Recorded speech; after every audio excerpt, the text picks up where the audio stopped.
Manifest Money with a Toy Ladder? Written by Egar. Chapter 1. The Year of the Ladder. At the beginning of the year, I had a curious thought. What if this was the year of the ladder? It wasn't part of a grand plan, just a passing idea connected to progress, growth, and maybe even personal promotion. I thought of people getting ahead in their work or moving forward in some area of their lives. Like many of my future forecasts, this one was met with polite amusement by my family.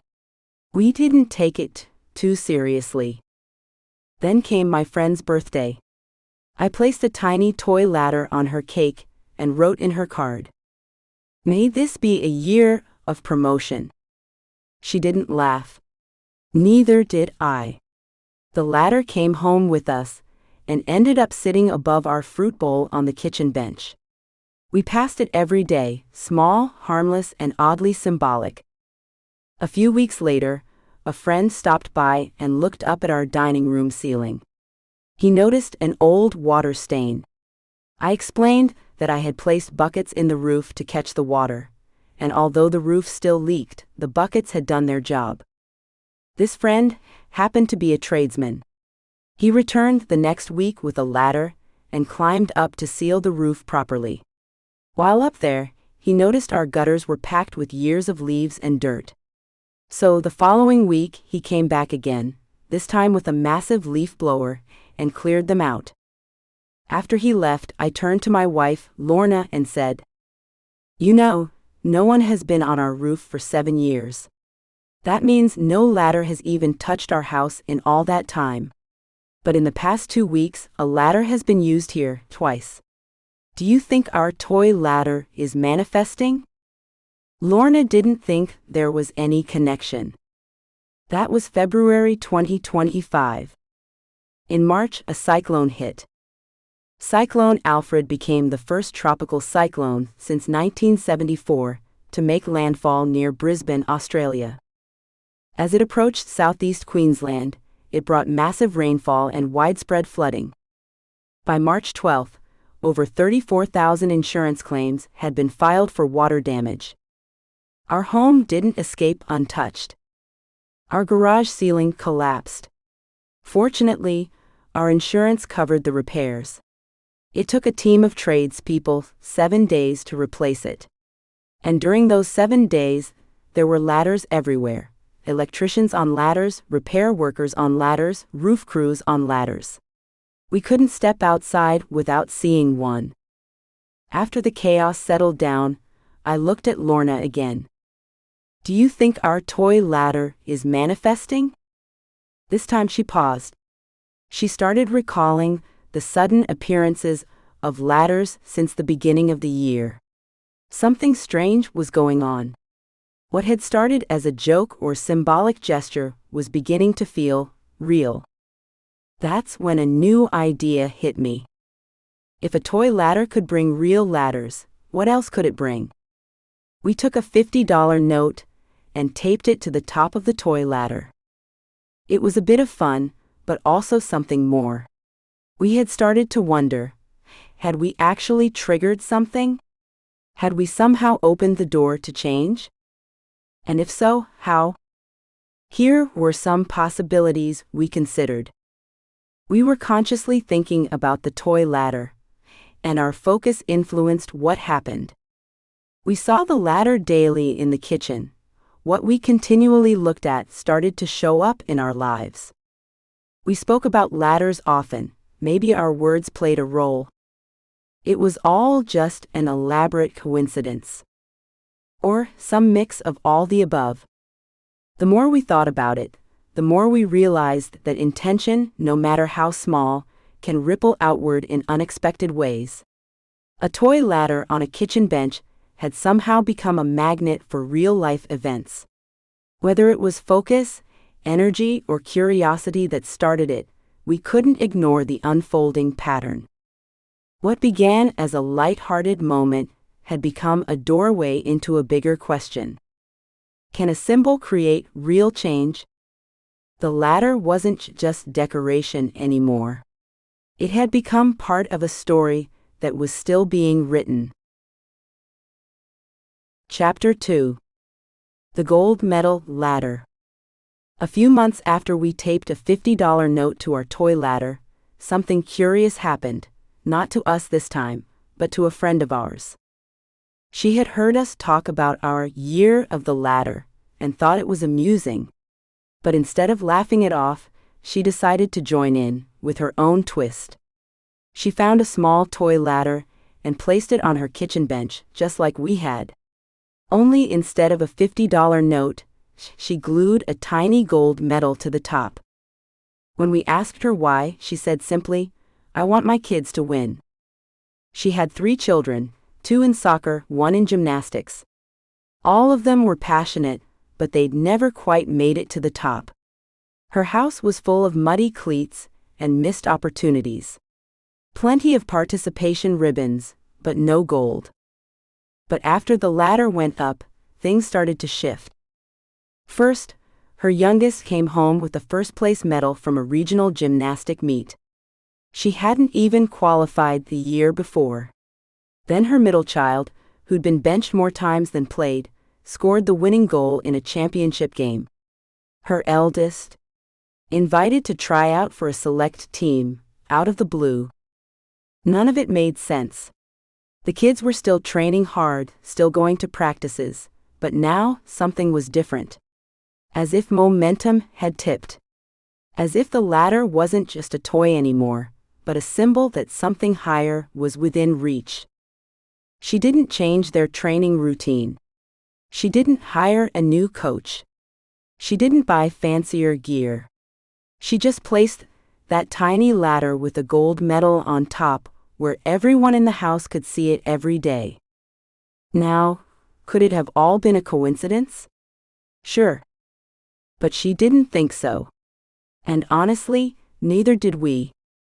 Maybe it was the power of suggestion. Maybe the kids, seeing that tiny golden symbol each morning, started to believe they could win. Maybe the parents shifted the way they spoke about outcomes. Or maybe, just maybe, there's something about symbols that speaks to our unconscious mind, nudging our actions in invisible ways. Here's what we noticed. Her home had a new atmosphere, one of expectancy, not doubt.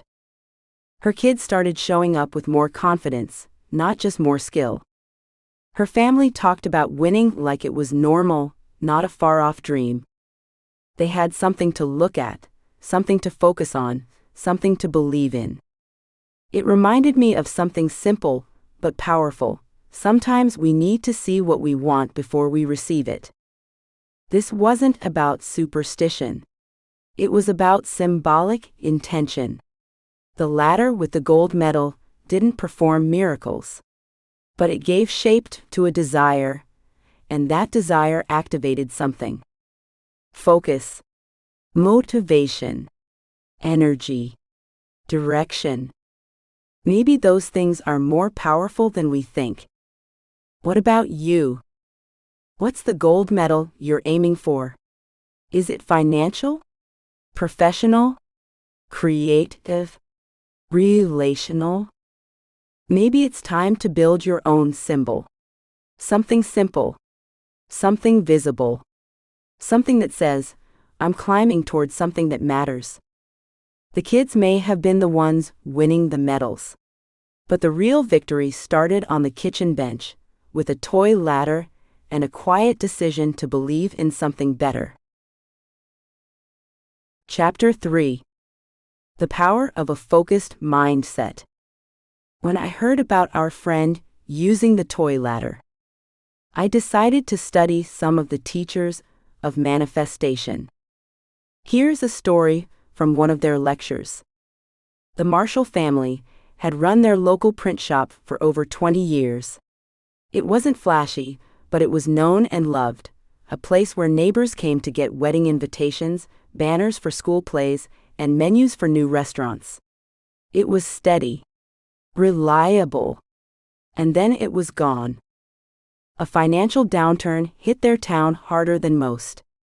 A string of canceled contracts, rising costs, and unexpected maintenance issues forced the family to close. Their son, Theo, was in college studying design when the news came. He came home reluctantly, knowing tuition would have to wait. The shop was closed. The building had been sold. Another company had already moved in. A new sign went up on the building almost immediately. Big, modern, and bold, nothing like the old Marshall Printworks sign that used to hang there. Theo got a part-time job nearby to help cover expenses and started walking to work each day. And each day he passed that building. Each day he stopped. And each day he imagined the sign changed. He didn't talk about it much. It was just something he did. A private moment between where things were and where he hoped they could be. At first it felt silly, staring at a sign and mentally replacing the name. But he kept doing it. Day after day. Week after week. Then months. Then years. 2 years passed. The new company that had taken over the building, they had high hopes but low impact. Eventually, they downsized. Then they closed. And then came the unexpected call. A local investor who had grown up in the town and remembered the Marshall family's integrity reached out. He had heard the building was available. He asked Mr. Marshall if he'd consider starting up again. He offered to buy the property, fund the relaunch, and help bring the family business back to life. Within months, the Marshall name returned to the sign. The presses rolled again. But this time, Theo wasn't just watching. He was designing logos, running orders, and building out a modern print and design hub, bringing new life to the legacy his parents had started. What changed? Did the investor just happen to show up? Was it luck?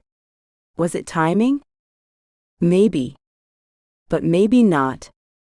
Because sometimes, the most powerful thing we can do is hold a vision steady, longer than seems reasonable, past the point of discouragement, and into the space where opportunity finally catches up.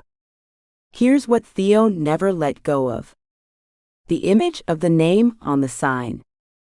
The belief that something lost could be restored. The quiet conviction that he didn't have to force it, but he did have to see it. Focused mindset isn't about wishful thinking. It's about anchoring your attention to what matters, day in, day out, until you're ready to act when the door opens. You might not control timing. You might not control other people's decisions. But you can choose what you focus on. And sometimes, that steady inner image becomes the blueprint for something real. Just like a toy ladder on a kitchen bench, or a gold medal taped to the top, a name imagined on a sign might be the spark that brings a dream back to life. Chapter 4. Thomas Troward, the logical architect of thought. Teacher summary: Thomas Troward, circa 1900s, early 1910s prominence. Thomas Troward, an English judge serving in British India, became a pivotal figure in New Thought due to his logical, almost scientific explanation of metaphysical laws. His work, particularly the Edinburgh Lectures on Mental Science, provides a rigorous framework for understanding how the mind creates reality. Troward emphasized that thought is the primary cause, and circumstances are the effect, operating under precise laws. He taught that the universal mind responds directly to our concentrated thought, viewing the individual mind as a focal point for this greater intelligence. His principles focused on the law of cause and effect, the principle of reciprocity, giving leads to receiving, and the precise creative power of holding a clear mental blueprint. Top stories inspired by Thomas Troward's teachings. The engineer who designed his perfect project, England. Context: Arthur, a brilliant but frustrated engineer in London, felt stuck in uninspired projects, longing to lead a truly innovative, groundbreaking one. Such opportunities seemed beyond his reach. Story: applying Troward's principle that thought creates form, Arthur began to meticulously design his ideal project in his mind each evening. He visualized specific technical challenges, elegant solutions, a seamlessly collaborating team, successful outcomes, and the feeling of intellectual triumph. He held this detailed mental image with singular focus, viewing his mind as a drawing board for the universal architect. Outcome: unexpectedly, a senior partner approached Arthur with a new, highly complex project that precisely matched his mental design. He was given full autonomy, and it became a career-defining success, earning widespread recognition. Arthur recognized that his clear mental blueprint had drawn the perfect opportunity to him. The musician who orchestrated a harmonious performance, France. Context: Elise, a talented violinist in Paris, suffered from severe performance anxiety, particularly with complex ensemble pieces. She yearned to play with complete harmony and confidence. Story: Elise learned of Troward's teaching that the universal mind seeks harmony. Before rehearsals or performances, she would mentally orchestrate her ideal performance. She vividly imagined playing flawlessly, her part blending perfectly, feeling the collective energy of the ensemble in unity.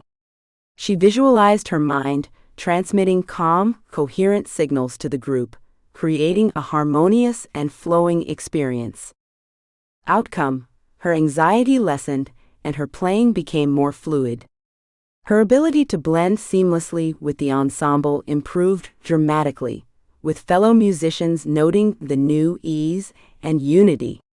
She performed with newfound joy and confidence, her consistent mental orchestration having created a harmonious flow both internally and externally. The scholar who attracted obscure information, Germany. Context: Dr. Muller, a historian in Berlin, struggled to find crucial, obscure historical documents for his new book, hitting dead ends in traditional archives. Story: appreciating Troward's logical approach, Dr. Muller began practicing the principle of reciprocity with information. Each day, he affirmed, "I am giving my focused attention and clear intention to finding the exact information I need. Therefore, the universal mind reciprocates by drawing that perfect information to me now." He would then mentally release the demand, trusting it would appear. Outcome: a series of unusual coincidences began that led him to a retired librarian with a private collection, and a chance conversation revealed a forgotten footnote pointing to a hidden archive. Piece by piece, the exact, hard-to-find information emerged from unexpected sources, allowing him to complete his book with groundbreaking insights. The architect who resolved a dispute with mental harmony, Italy. Context: Marco, an architect in Rome, was embroiled in a bitter dispute with a client, leaving their project at a standstill and causing immense stress. Story: Marco turned to Troward's concept of the unity of mind. He began to mentally bless his client and the situation, affirming, "The universal mind works through both of us for a perfect, harmonious solution. All resentment and conflict are dissolved in divine love." He visualized shaking hands with his client, feeling mutual respect and satisfaction. Outcome: unexpectedly, the client initiated contact, suggesting a meeting with a surprisingly conciliatory tone. A fresh idea emerged that perfectly resolved their differences, and the project resumed smoothly. Marco understood that by cultivating an inner state of harmony, he had influenced the outer manifestation of their dispute, transmuting conflict into collaboration. Chapter 5. Florence Scovel Shinn, the Master of Affirmation. Teacher summary: Florence Scovel Shinn, circa 1920s to 1940s prominence. Florence Scovel Shinn was an American artist and New Thought teacher who popularized practical, direct methods for applying spiritual laws to daily life. Her seminal work, The Game of Life and How to Play It, emphasizes the immense creative power of the spoken word and intuition. Shin taught that our words act as commands to the universe, bringing forth either good or ill based on their content and the conviction behind them. She advocated for clear, specific affirmations, non-resistance to negative conditions, transmuting them through faith, and trusting in a divine plan for one's life that includes abundance and joy. Forgiveness and releasing resentment were key to unblocking one's good. Top 5 stories inspired by Florence Scovel Shin's teachings. The journalist who spoke his way to the perfect story. Context: Mark, a freelance journalist, was struggling to find meaningful assignments in a competitive market, leading to frustration. Story: Mark started daily, confident declarations. Infinite Spirit opened the way for my perfect story. A big, meaningful, and deeply impactful assignment that brings me joy and abundance now comes to me under grace and in a perfect way. He felt the conviction behind the words and stopped complaining about his struggles. Outcome: within weeks, an unusual letter from an old contact arrived.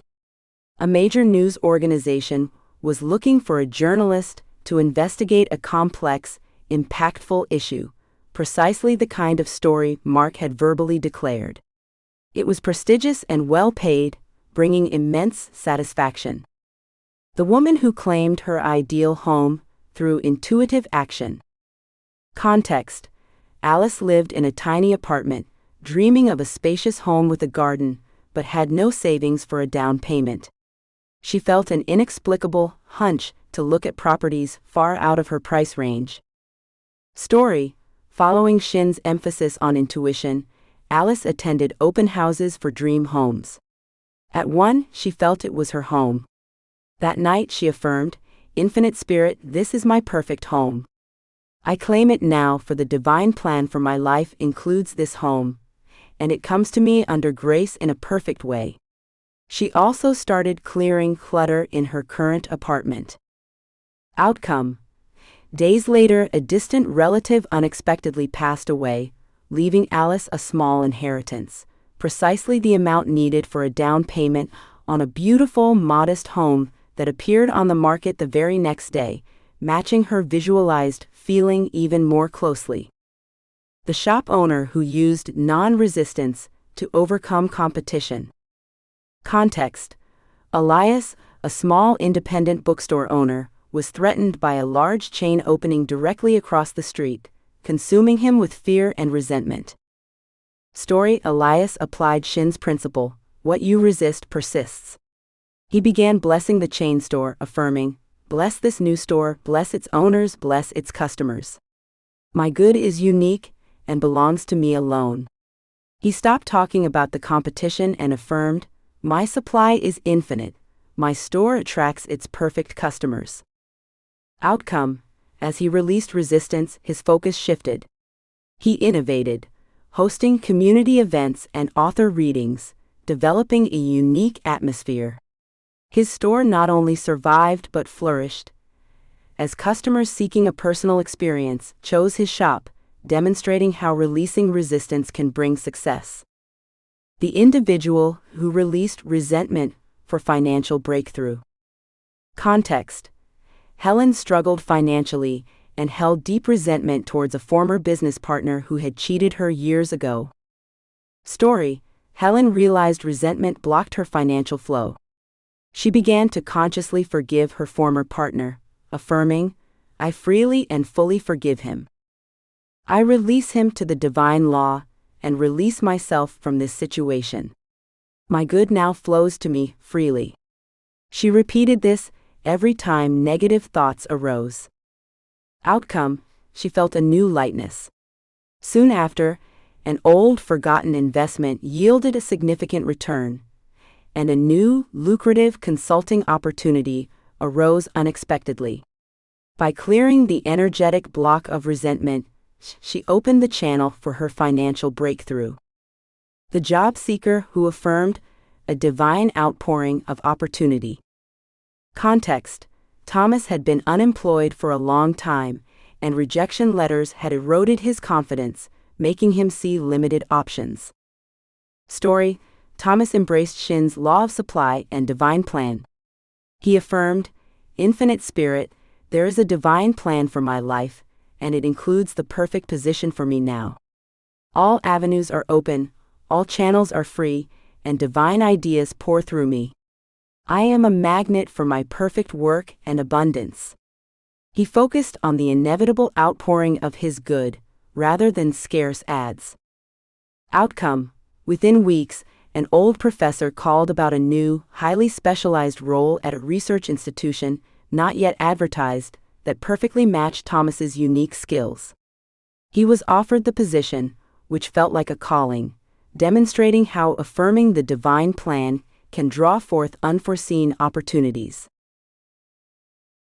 Chapter 6. Neville Goddard. The feeling is the secret. Teacher summary: Neville Goddard, circa 1940s to 1970s prominence. Neville Goddard, a Barbadian-American New Thought teacher, stands out for his singular focus on the power of imagination and the crucial role of feeling in manifestation. His core teaching is that imagination is the only reality, and that the feeling is the secret. He taught that by consciously living in the end, fully embodying the emotional state of having already achieved one's desire, we impress the subconscious mind, which then uses a bridge of incidents, a natural sequence of events, to bring that desire into physical manifestation. For Neville, the how is never our concern. Our only task is to assume the feeling of the wish fulfilled.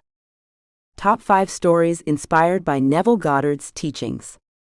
The woman who experienced the bridge of incidents for a promotion. Context: Julie felt overlooked at her job, longing for a specific senior role that seemed perpetually out of reach and feeling undervalued. Story: Julie decided to live in the feeling of already being in the senior role. Before sleep, she imagined her boss congratulating her, feeling the handshake, hearing praise, seeing her new office, and experiencing the thrill of increased salary.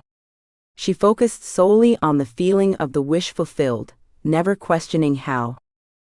Outcome: over the next few weeks, a series of seemingly unrelated bridges of incidents unfolded. Her boss retired, policy shifted, and her project gained prominence, leading directly to her being offered the exact senior role. It felt natural, as if it was the inevitable conclusion of her imaginative act. The student who mastered a difficult subject with the assumed understanding. Context: David was struggling badly in advanced physics, feeling incapable and on the verge of dropping the course, convinced he wasn't smart enough. Story: David decided to assume he already understood physics perfectly. Each evening, he imagined himself as a brilliant physicist, feeling the satisfaction of effortlessly solving equations, the clarity of understanding theories, and the joy of confidently explaining concepts. He visualized receiving a top exam grade, feeling pride and relief, refusing to allow thoughts of current struggles. Outcome: during lectures and study sessions, concepts that were once impenetrable suddenly made sense. He began asking insightful questions and contributing confidently. In the next exam, he excelled, earning a grade far higher than ever before. His assumption of understanding permeated his subconscious, transforming his capacity. The shopkeeper who transformed his business by blessing his customers. Context: Mr. Chen, a small shopkeeper, struggled with low sales and growing resentment towards his demanding customers, which seemed to repel business. Story: Mr. Chen, learning the world is you pushed out, began to mentally bless every customer, silently wishing them well, seeing them happy, prosperous, and having their desires fulfilled. He focused on their well-being, feeling genuine goodwill, and imagined his shop filled with joyous, satisfied customers. Outcome: his demeanor softened, and he became genuinely more helpful. Customers responded, becoming friendlier and buying more. Word of mouth improved, new customers arrived, and his sales steadily increased, transforming his shop into a welcoming community hub. The friend who used the telephone technique for a distant loved one's healing. Context: Elena was deeply worried about her elderly mother in a different country, who was recovering slowly from a serious illness, feeling helpless being so far away. Story: Elena used Neville's telephone technique. Each night, she vividly imagined holding her phone, hearing her closest friend excitedly tell her, "Elena, your mother is completely recovered. She's full of energy, laughing, and back to her old self." Elena felt immense relief, joy, and gratitude as if it were truly happening, repeating this scene until she felt profound happiness. Outcome: within weeks, Elena received an actual call from that friend, filled with excitement, recounting her mother's sudden dramatic improvement, far exceeding doctor's expectations. She was indeed full of energy, laughing, and back to her old self, a direct reflection of Elena's faithfully enacted inner scene. The aspiring writer who saw his book on the shelf. Context: Robert dreamed of being a published author but struggled with self-doubt, feeling his manuscript would never be accepted after a finished draft. Story: Robert went to a bookstore and, standing in the fiction aisle, closed his eyes. He vividly imagined his own book, with its title and name, sitting proudly on the shelf. He reached his imagined hand, felt the cover, inhaled the scent of a new book, and felt the thrill of his words being available to the world. He repeated this nightly, always focusing on the feeling of being a published author. Outcome: the persistent mental immersion transformed his perspective. Submitting felt like a natural step. Several months later, he received an acceptance from a publisher. When his book was released, he visited that same bookstore, and there it was on the shelf, exactly as he had imagined, a tangible manifestation of his steadfast inner vision. Chapter 7. Joseph Murphy. The Power of Your Subconscious Mind. Teacher summary: Joseph Murphy, circa 1950s to 1980s prominence. Joseph Murphy, an Irish-born New Thought minister and author, is renowned for his teachings on the immense power of the subconscious mind. His most famous work, The Power of Your Subconscious Mind, provides practical techniques to harness this power for healing, prosperity, and personal fulfillment. Murphy emphasized that the subconscious mind is highly receptive to suggestion, especially when the conscious mind is relaxed, e.g., before sleep. He taught that by using specific visualizations, affirmations, and often prayer-like intentions, one can impress the subconscious with desired states, and it will then manifest those states in reality, acting as a mirror to one's inner convictions. Top 5 stories inspired by Joseph Murphy's teachings. The businessman who visualized success before sleep. Context: Mr. Johnson, a businessman facing significant challenges and financial strain, felt overwhelmed and unsure how to navigate his struggling company. Story: Murphy instructed Mr. Johnson to spend the last few minutes before sleep visualizing his business thriving, deals closing, finances in perfect order, and a sense of calm prosperity. He wouldn't dwell on problems, but focused solely on the desired outcome, often repeating affirmations of success. He aimed to impress the subconscious during its most receptive state before sleep. Outcome: over the following weeks, solutions began to appear unexpectedly. New clients emerged, old debts were collected, and a new strategy clicked into place that revitalized his company. His business not only stabilized, but grew, directly reflecting the successful patterns he had consistently impressed upon his subconscious. Healing through imaginative prayer. Context: Maria suffered from a chronic, debilitating condition that caused her constant pain and limited her life, and conventional treatments offered little hope. Story, guided by Murphy, Maria began daily imaginative prayer. She would enter a relaxed state and vividly imagine her body as perfectly healthy and whole.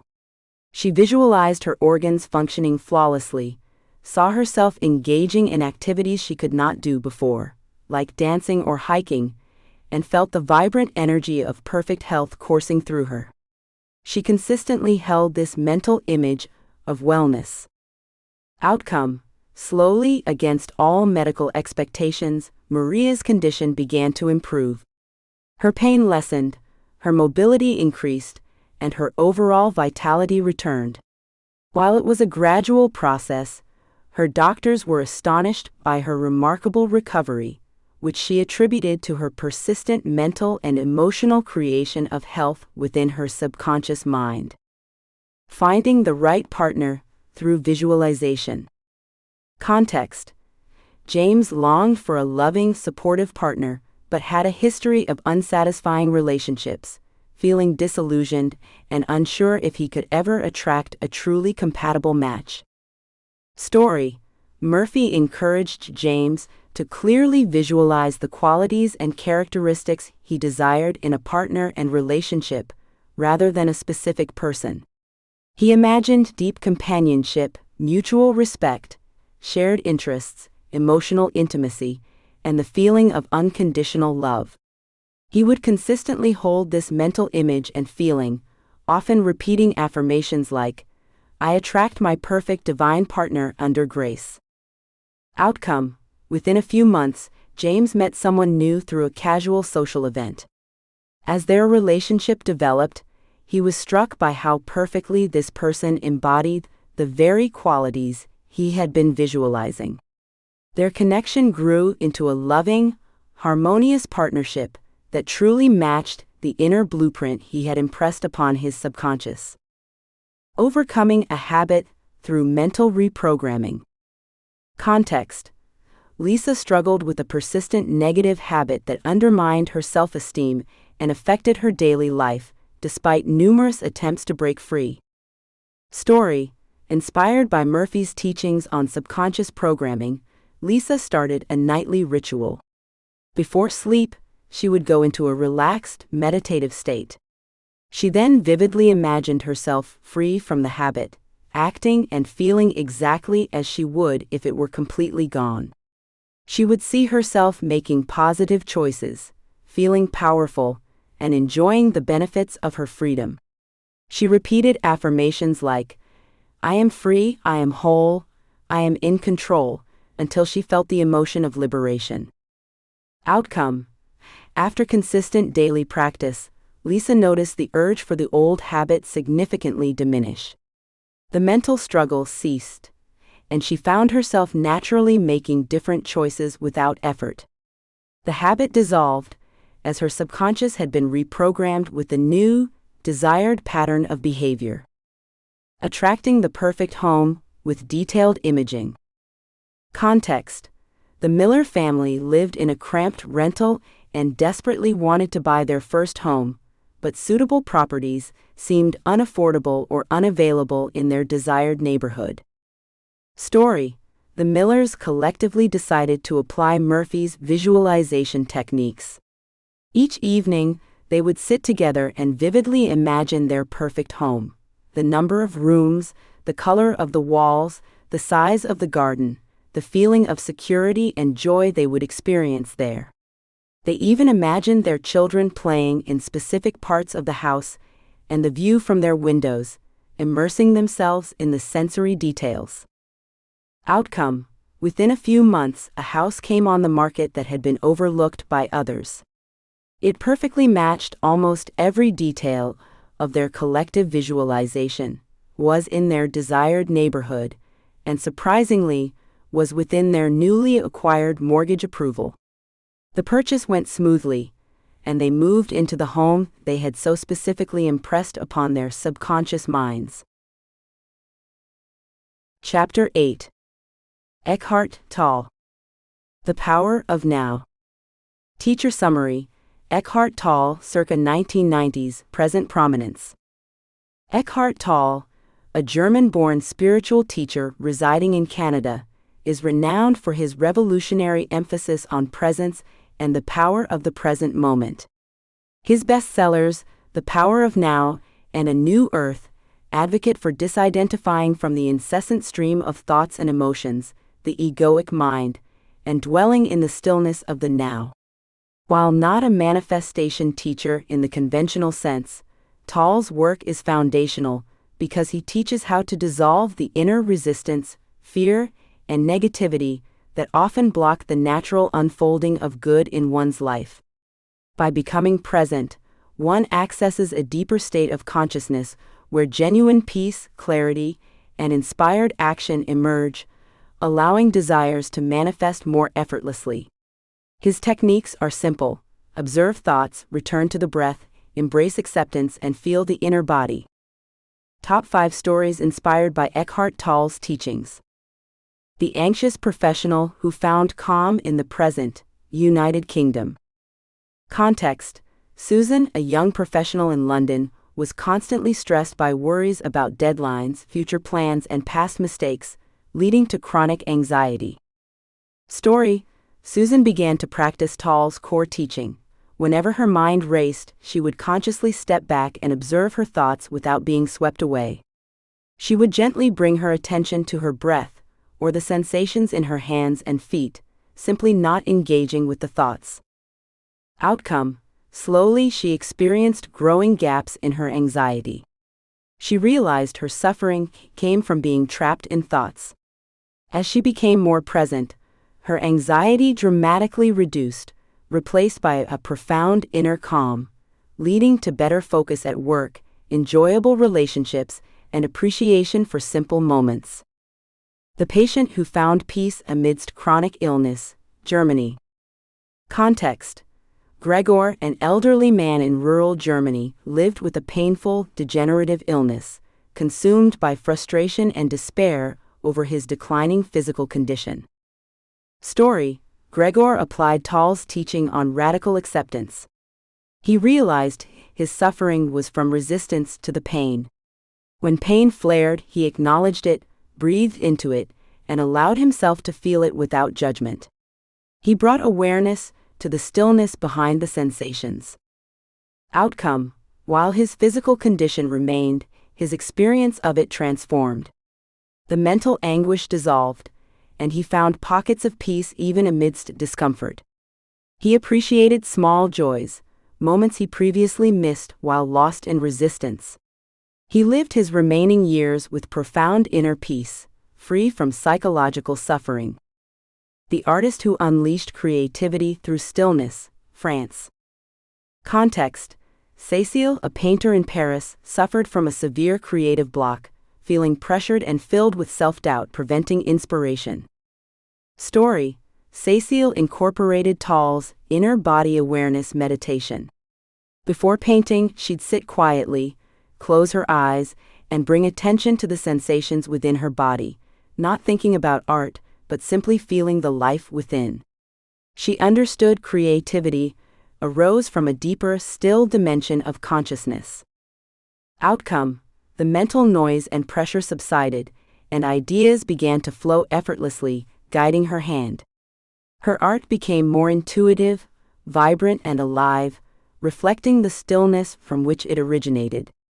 She felt like a conduit for a greater creative intelligence, accessed by stepping out of incessant thinking and into the present. The business leader who improved decisions with inner calm, Netherlands. Context: Peter, the CEO of a fast-growing tech company, constantly made high-stakes decisions under pressure, often impulsively, leading to regret and stress. Story: Peter realized his reactive decision-making stemmed from mental churn. Before every important meeting or decision, he would take a minute to stop, breathe, and bring his full attention to the present moment, listening to sounds, feeling his feet on the ground. He accessed a state of inner calm and clarity before acting. Outcome: his decisions became more thoughtful, intuitive, and effective. He saw solutions and pitfalls he previously missed. His team noticed his calm, which diffused tension and fostered a more focused environment. He discovered true leadership came not from constant mental activity, but from a deeper wellspring of presence. The parent who transformed family dynamics through non-judgment, Sweden. Context: Sophia, a mother of 2 teenagers, constantly judged and reacted to her children's behavior, leading to strained relationships and arguments. Story: Sophia applied Tall's teaching that judgment creates separation. She began to observe her own judgments without identifying with them. When a critical thought arose, she acknowledged it and returned to perceiving her children as they were in that moment, without mental overlay. She was fully present when they spoke, truly listening. Outcome: her reactivity diminished. She responded to her children from love and understanding, rather than habitual judgment. The atmosphere in her home became lighter and more open. Her relationships deepened as her children felt more seen and accepted. By dissolving inner judgment, she dissolved problems in her family, allowing harmony to emerge. Chapter 9. The Quantum Connection. How Consciousness Shapes Reality. Having explored how a simple toy ladder or a child's hopeful gesture can seemingly invite new realities into our lives, a natural question arises: is there a scientific basis for this? Could our thoughts, intentions, and focused awareness actually play a role in shaping the physical world around us? For centuries, science viewed the universe as a purely mechanical system, operating independently of human consciousness. However, the advent of quantum physics in the early 20th century began to challenge this long-held view, introducing perplexing phenomena that suggest a more profound connection between the observer and the observed. Let's look at 3 scientists and their groundbreaking explorations into how our thoughts and consciousness might influence the fabric of reality. The observer effect: Werner Heisenberg and Niels Bohr. What they believed discovered. Pioneering quantum physicists like Werner Heisenberg and Niels Bohr, key figures in the development of quantum mechanics, made astonishing discoveries about the behavior of matter at its most fundamental level, the subatomic realm. Their work led to the concept known as the observer effect. This principle suggests that subatomic particles do not exist in a definite state until they are observed or measured. Before observation, they exist in a state of superposition, meaning they are simultaneously in all possible states. It is the act of conscious observation that seems to collapse this wave of probabilities, forcing the particle to take on a specific, measurable form. This implies that consciousness isn't just a passive byproduct of matter, but an active participant in shaping it. An experiment that explores this, the double-slit experiment, is the most famous demonstration of the observer effect. Setup: tiny particles, like electrons, are fired one by one at a barrier with 2 parallel slits. Behind the barrier, a detector records where the particles land. Observation 1. Number observation. When no detector is placed at the slits to observe which path the electrons take, they behave like waves, creating an interference pattern on the detector screen, as if each electron passed through both slits simultaneously. Observation 2. With observation. However, when a detector is placed at the slits to observe which slit each electron goes through, the electrons suddenly behave like individual particles, creating 2 distinct bands on the screen, as if they only went through one slit. Implication: the very act of observing or measuring the particles changes their behavior from a wave of probabilities to a definite particle. This profound finding has led many to ponder the role of consciousness in determining reality at its most fundamental level. Chapter 10. consciousness, and randomness. What he believed, discovered. Dean Radin is a prominent parapsychologist and consciousness researcher who has dedicated his career to rigorously exploring the subtle influences of consciousness on physical systems. His work often suggests that focused human intention and even collective human emotion can have tiny but statistically significant effects on seemingly random physical processes. He believes that consciousness is more than just brain activity. It's an energy or field that can interact with the material world in ways we are only beginning to understand. An experiment that explores this, one of the most common experiments in Radin's field, involves random number generators, RNGs. Setup. An RNG is a device or computer program designed to produce a perfectly unpredictable sequence of numbers, like coin flips, 50% heads, 50% tails. Experiment. Participants are asked to focus their intention on influencing the output of the RNG. For example, they might try to make it produce more ones than zeros, or to deviate from its normal random distribution in a specific direction. Implication. Across thousands of trials and numerous studies conducted over decades, a small but consistent statistical deviation from pure randomness has been observed when human intention is applied. While the effect is tiny, its persistence across many experiments suggests that consciousness might indeed have a subtle, non-physical way of influencing physical systems, biasing probabilities towards an intended outcome. The resonance of intention, Masaru Emoto. What he believed, discovered. Masaru Emoto, a Japanese researcher and author, proposed a compelling and visually impactful theory that human thoughts, words, and emotions could directly affect the molecular structure of water. He suggested that water, being highly receptive, absorbs the vibrational energy of intentions and, when frozen, reflects this energy in the formation of its crystals.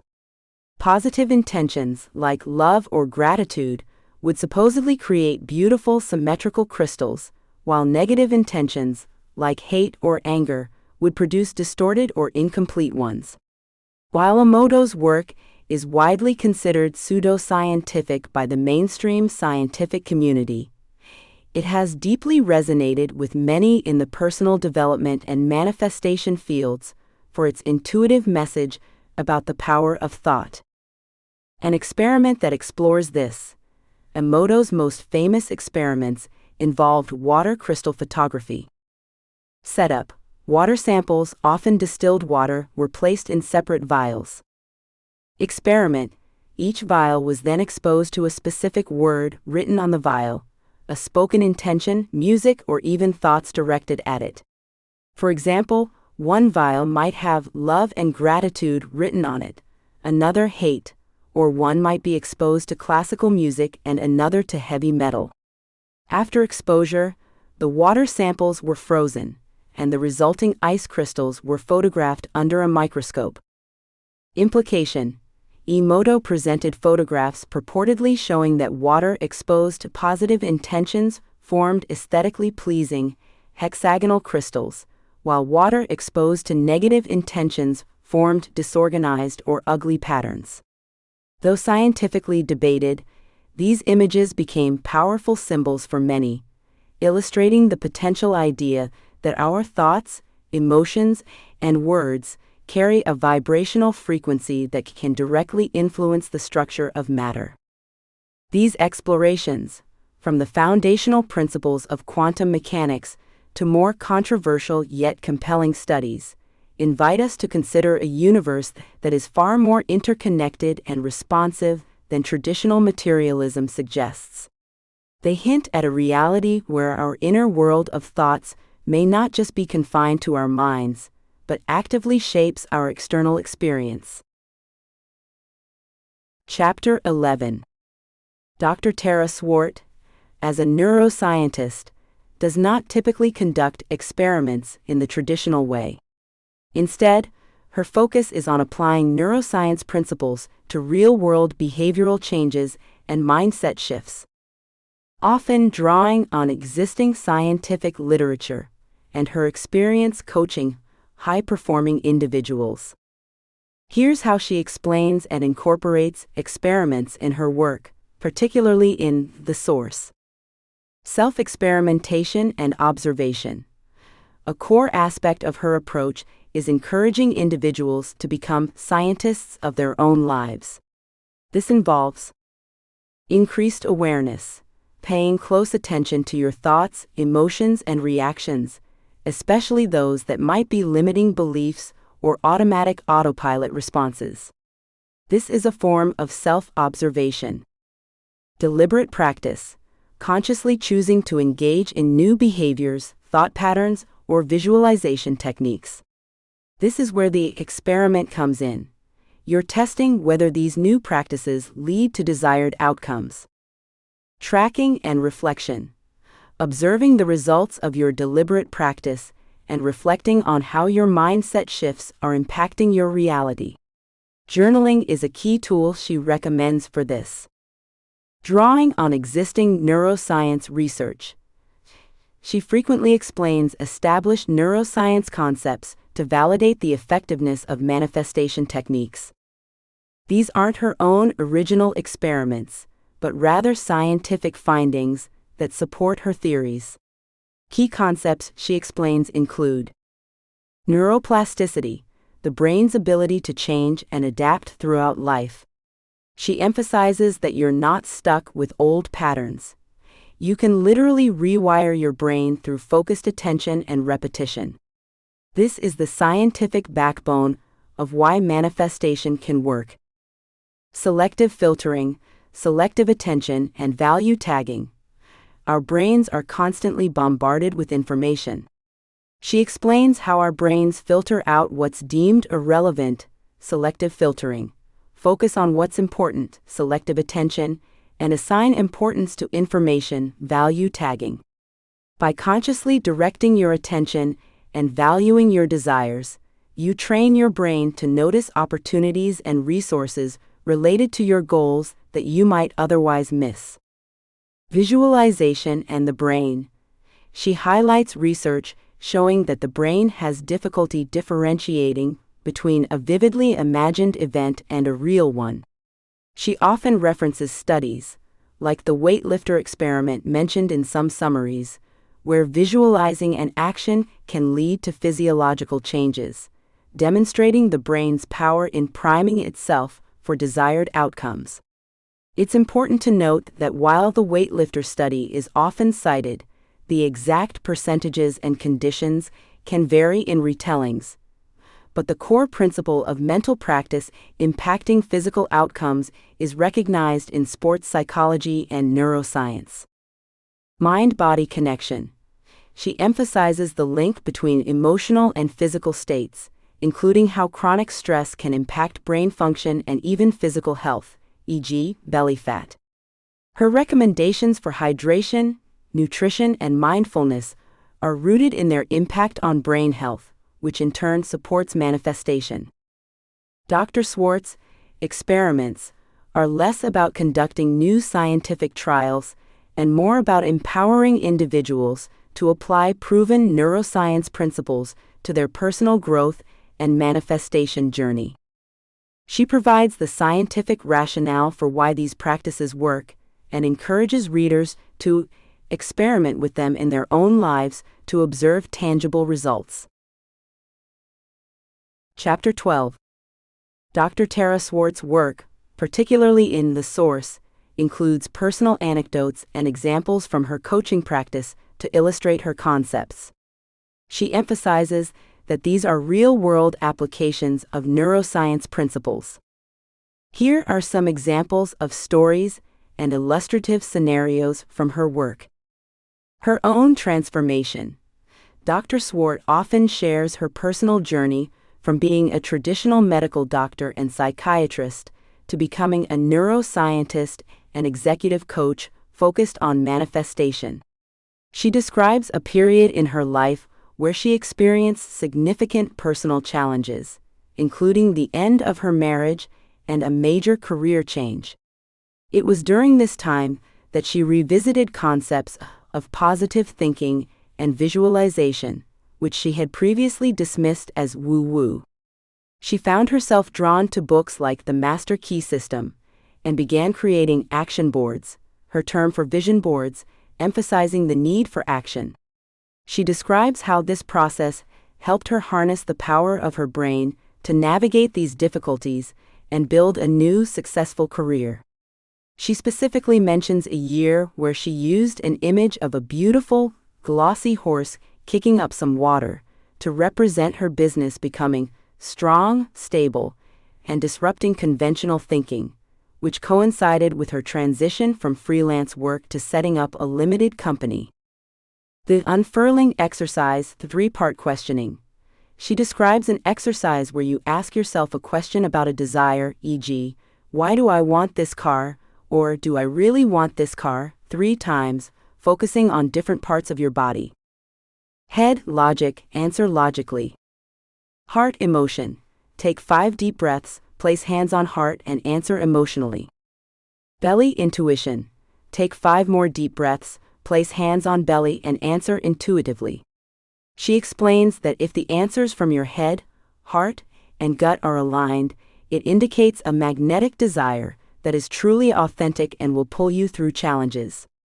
If there's discord, it's a sign to explore further, perhaps through journaling or discussion. Client examples, general.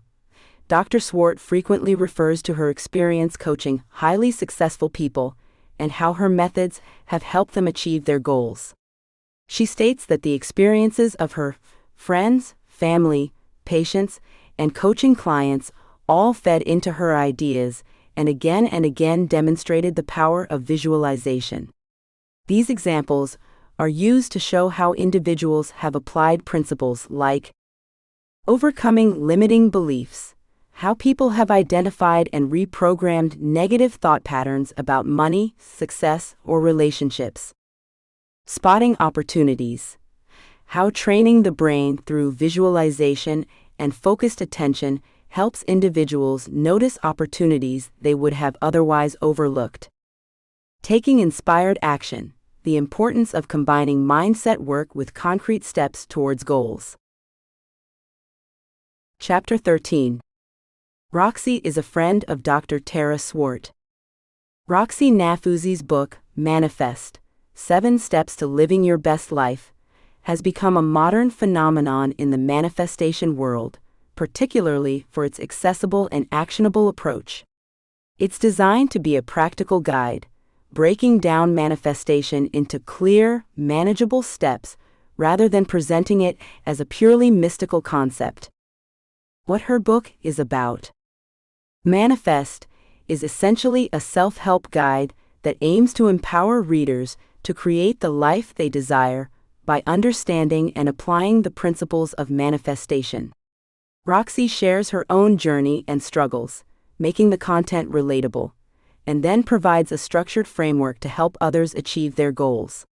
The core message is that manifestation isn't just about wishing for things.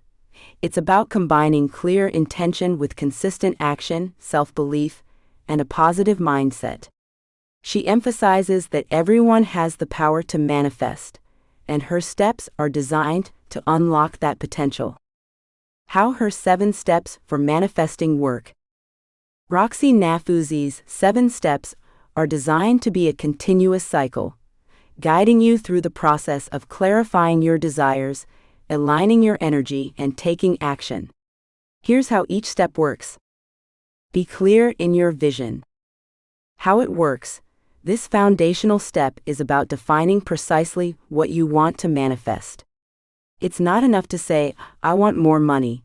You need to specify how much, by when, and what it's for. The clearer and more detailed your vision, the better your subconscious mind can work towards it. Why it's important. Clarity provides a target for your energy and focus. Without a clear destination, it's impossible to chart a course. Remove fear and doubt and embrace self-love. How it works. This step addresses the internal blocks that often sabotage manifestation efforts. Roxy emphasizes the importance of identifying and challenging limiting beliefs, fears, and self-doubt. Simultaneously, it's crucial to cultivate self-love and self-worth, as you can only attract what you believe you are worthy of receiving.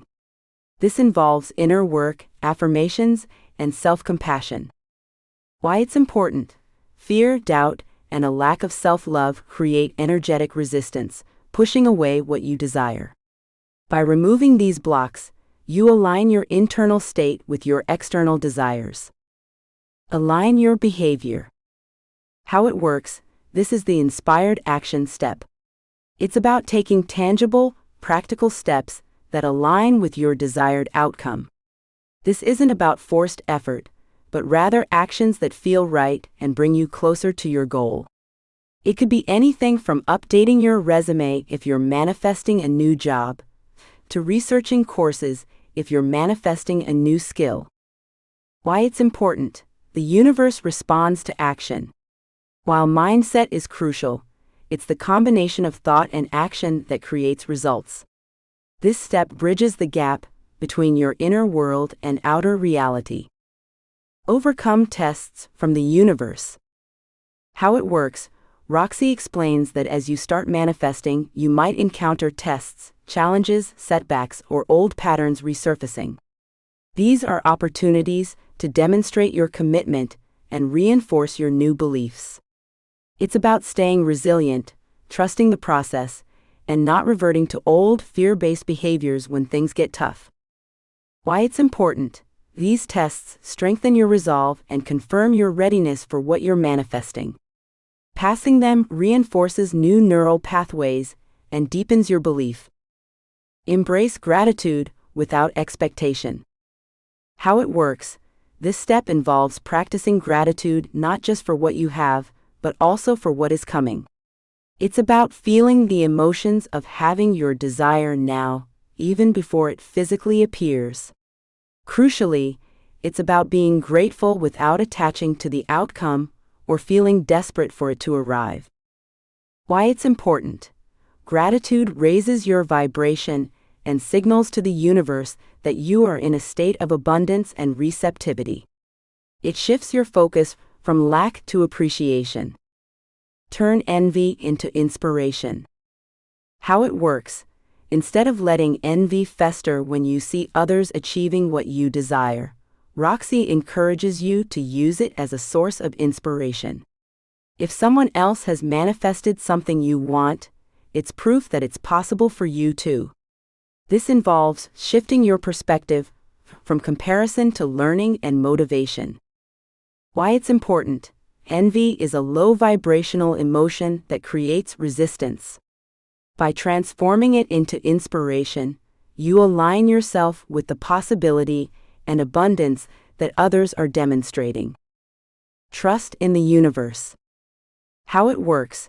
The final step is about surrendering control and trusting that the universe has a plan and will deliver your desires in the perfect timing and way. It's about letting go of the how and when and maintaining faith. This doesn't mean inaction, but rather releasing anxiety about the outcome. Why it's important. Over-controlling or obsessing can push away your desires. Trust allows for divine timing and opens you up to possibilities beyond your current imagination. Roxy Nafouzi's framework provides a comprehensive yet approachable guide for anyone looking to intentionally create their reality through the power of manifestation. Chapter 14. T. Harv Eker is a prominent author, businessman, and motivational speaker, best known for his book, Secrets of the Millionaire Mind. His work primarily focuses on the psychological aspects of wealth and success. T. Harv Eker's teachings. Eker's core teaching revolves around the concept of a money blueprint, or financial blueprint. He posits that each individual has an unconscious internal script about money, largely formed during childhood through conditioning from parents, teachers, and society. This blueprint dictates how they relate to money, their earning potential, and their ability to accumulate and retain wealth. His philosophy emphasizes that true financial success starts with changing this internal blueprint, not just with external strategies like budgeting or investing. He argues that if your subconscious money blueprint is not set for a high level of success, you will likely struggle financially, or even if you acquire wealth, you may lose it. Egar outlines 17 wealth files, or principles that differentiate the thinking and actions of rich people from those of poor and middle-class people. Some of these key principles include: rich people believe, I create my life. Poor people believe life happens to me. This highlights the importance of taking personal responsibility for your financial outcomes. Rich people play the money game to win. Poor people play the money game to not lose. Encourages an offensive rather than defensive approach to wealth building. Rich people are committed to being rich. Poor people want to be rich. Distinguishes between a strong, unwavering commitment and a mere desire. Rich people think big. Poor people think small. Advocates for setting ambitious goals. Rich people focus on opportunities. Poor people focus on obstacles. A mindset shift towards seeing potential rather than problems. Rich people admire other rich and successful people. Poor people resent rich and successful people. Addresses the negative emotions that can block abundance. Rich people are excellent receivers. Poor people are poor receivers. Encourages openness to receiving wealth and compliments. Rich people manage their money well. Poor people mismanage their money well. Stresses the importance of financial literacy and practical money management. He often teaches a 6-jars system for allocating income. Rich people act in spite of fear. Poor people let fear stop them. Emphasizes taking action even when uncomfortable. Rich people constantly learn and grow. Poor people think they already know. Highlights the importance of continuous self-education and personal development. Egar also stresses the idea that thoughts lead to feelings. Feelings lead to actions. Actions lead to results. This chain illustrates how changing your internal thoughts and beliefs, the roots, is fundamental to changing your external results, the fruits. T. Harv Eker's story. T. Harv Eker's personal story is a central part of his teaching, as he claims to have experienced significant financial hardship before achieving success. He was born in Toronto, Ontario, and moved to the United States as a young adult. Before his breakthrough, Egar reportedly started over a dozen different businesses, all of which failed. He describes a period of 14 years where he struggled financially, often having to choose between basic necessities, like gas and food, and even moved back into his parents' basement. He recounts feeling embarrassed and like a bum due to his lack of success. His turning point came when a wealthy friend of his father's confronted him about his financial situation. This friend shared the insight that rich people think differently from the average person and suggested Egar study their mindset. For 6 months, Egar dedicated himself to studying successful, wealthy individuals. He identified 7 common principles they shared. Applying these principles, Egar borrowed $2,000 on his credit card and opened what he describes as one of the world's first retail chains of fitness stores. Within 2.5 years, he became a millionaire, eventually selling half of his company for $1.6 million. This personal transformation became the foundation for his Secrets of the Millionaire Mind teachings and the basis for his seminar company, Peak Potentials Training. Client stories. Harv Eker's work is widely known for its impact on his students and clients. His website and promotional materials often feature testimonials of how his teachings have helped people.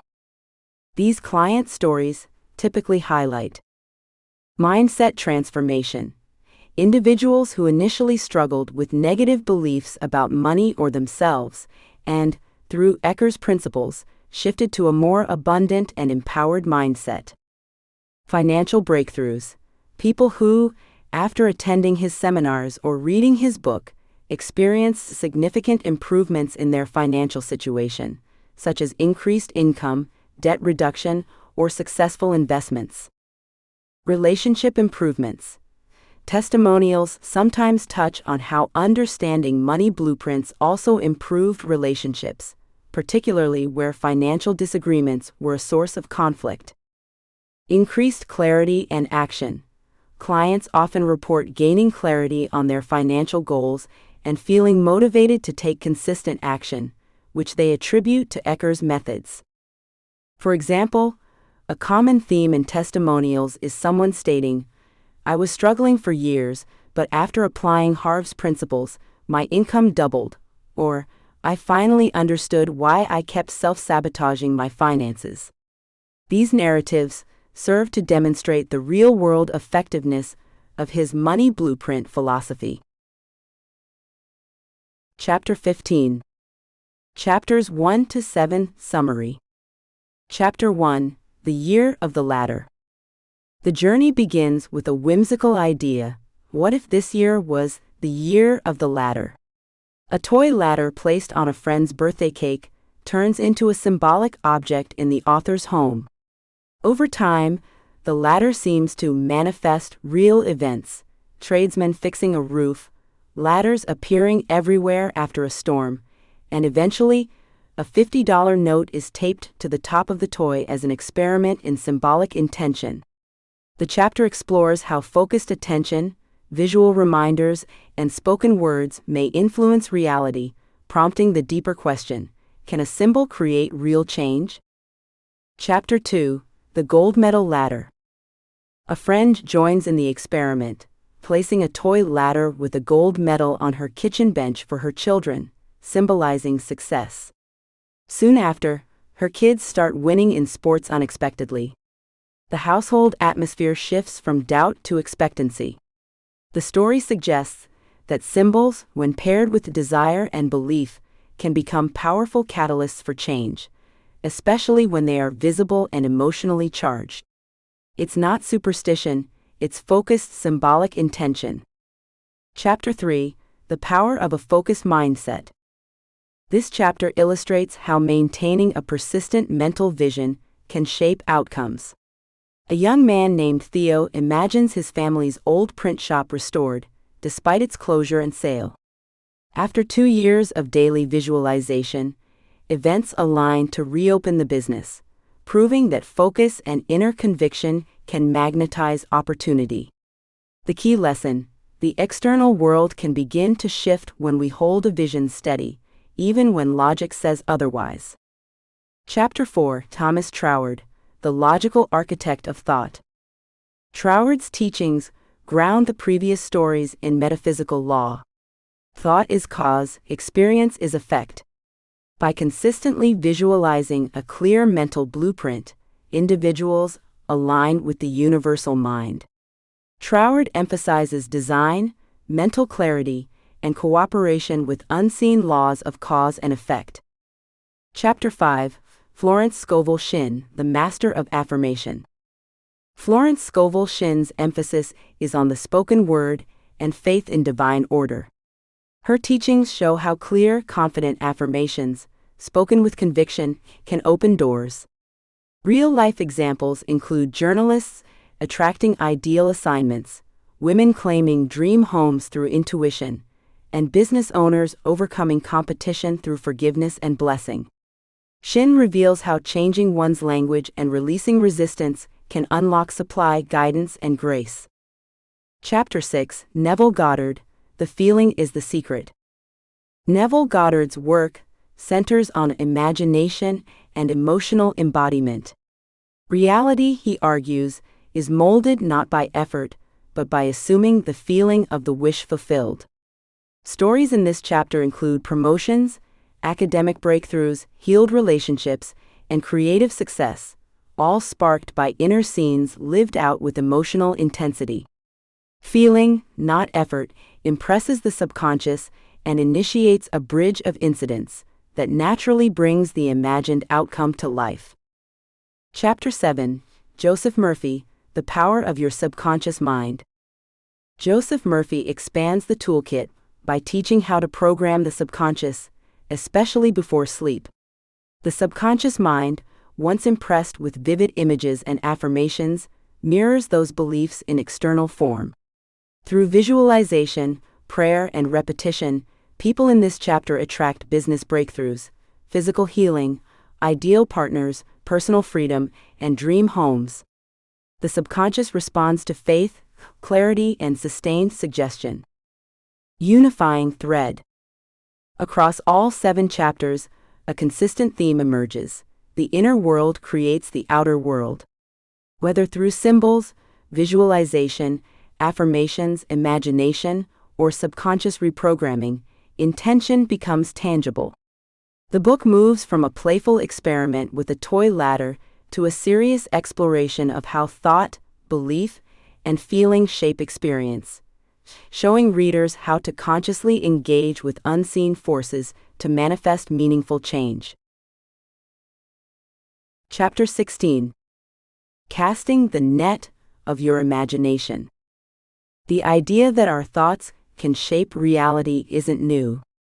For centuries, spiritual teachers have spoken of invisible forces, divine laws, and unseen realms responding to human desire. They described manifestation through prayer, faith, and alignment with a higher power. Older teachers, mystics, prophets, and sages, approached the unseen as sacred. They taught that imagination was a spiritual net, cast into the divine ocean of possibility. They believed that the soul's desire, when aligned with spiritual truth, could draw down blessings, opportunities, even miracles. This belief still holds great power. But in recent years, something has shifted. Modern-day teachers of manifestation have begun to speak a new language. It's not less powerful, just more scientific. From spirit to science. Where earlier guides used words like faith, soul, and divine favor, today's voices, people like Dr. Joe Dispenza, Greg Braden, and even neuroscientists and psychologists, talk in terms of brainwave states, neuroplasticity, the quantum field, heart-brain coherence, subconscious reprogramming. Instead of simply believing, you're now encouraged to feel it emotionally, visualize it neurologically, and embody it physiologically. You don't just hope, you retrain your nervous system to expect. For example, Joe Dispenza teaches that your brain doesn't distinguish between a vividly imagined event and a real one. So, rehearsing success in the mind prepares the body to live it. Neville Goddard, though older, stood on the bridge between mysticism and psychology, urging people to assume the feeling of the wish fulfilled. Where early teachers reached for heaven, modern ones reach for the subconscious. Where older texts called for divine intervention, newer ones call for neurological integration. And in many ways, they're saying the same thing. They're just using different maps. Your imagination, a bridge between worlds. So how do you cast the net today? You still use your imagination, but now you do so knowing it may be working on multiple levels. Spiritually, by aligning you with unseen forces. Psychologically, by programming your subconscious. Neurologically, by reshaping your brain's internal wiring. Energetically, by affecting your emotional frequency and external behavior. When you visualize something vividly and repeatedly, your body starts to believe it's real. Your thoughts begin to align with action. Your behavior changes without force.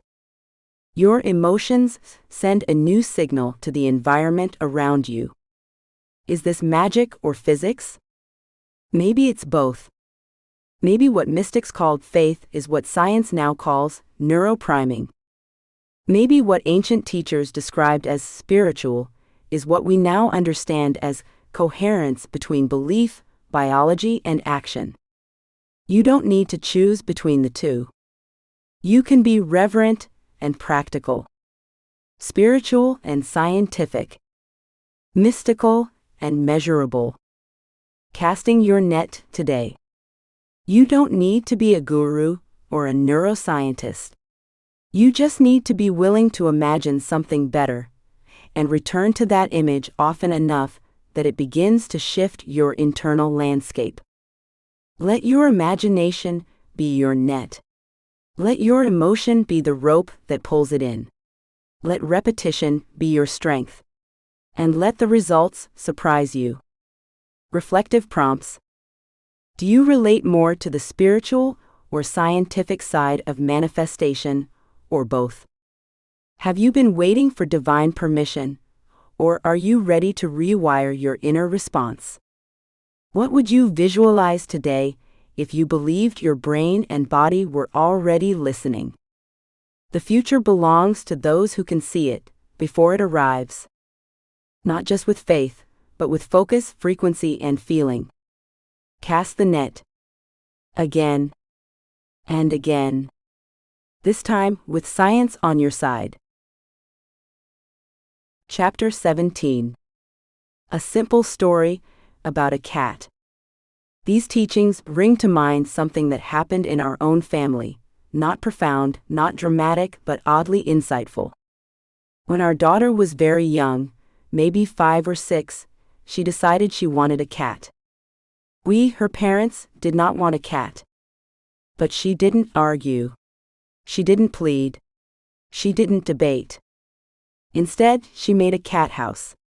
Out of cardboard. She carefully wrote the name, Little Guy, across the front in crayon. She placed a small bowl of water outside the cat house. And she waited. There was no cat. But you couldn't have convinced her of that. In her world, Little Guy was already arriving.